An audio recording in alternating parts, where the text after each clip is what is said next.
San aabot ang 6,799 mo? Sa Bisaya pa, aha ka maabot og tago para di nimo mabayaran imong utang hapit mag city meal. Ang tubag? Hi! Ano mi Siargao? Pinakautang din. Bitaw, tinigom na mo niya mong gilaag ha?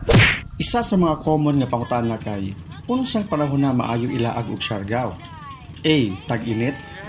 B. Tag-ulan. O gusto ka magka-sunburn, laag diri og summer.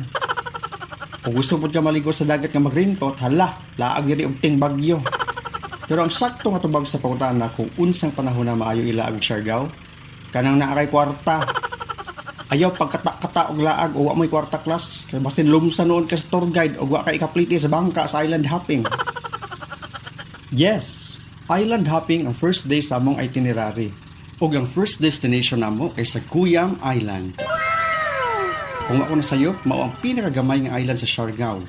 Matud pa, gila ang Guyam Island nga Islanggam. Isla na parang langgam. Isla nga marag lamigas, bagi Tagalog lang ni lagi himog langgam. Pag abot na mo sa Guyam Island, dala, makapautangan yun kag, is this paradise? Is this heaven? Kay puti, pas ang ipon ng balas. Kunya ang tubig, hastang tinawa, ga-blue-blue, murag langit. Kunya pagtilaw na ko, parating parata. So makaingin yun ka nga, pure yun ni siya nga dagat kay parat. Tungod sa kanindot class, nalimot ang video-video kay nilangoy, madayon me. Ang gisulit og langoy ang first period nga 1 hour ay kay naa pa may another destination. Biyaan pa lang ko, di ra ba ako kabalo mo langoy. Pero of course, di na malimtan ang picture taking for documentation purposes. Part na biya na sa atong sistema ang documentation basta researcher ka. Proof ba na field study gyud ka? So mao to, grabe na ang salom-salom. Kanabit ang mulangoy ka, unya pag aho ni mus tubig, naaragyapon ka sa imong gitindugan. Ang tawag ana, static force. Take note of that, kay mag-quiz ko unya. Halap-halap lang ning uban ako nga video, kay giputos man ni akong cellphone atong plastic phone holder nga gibaligya sa ka og 100 pesos. Unya gihatag sa akong kauban og 80.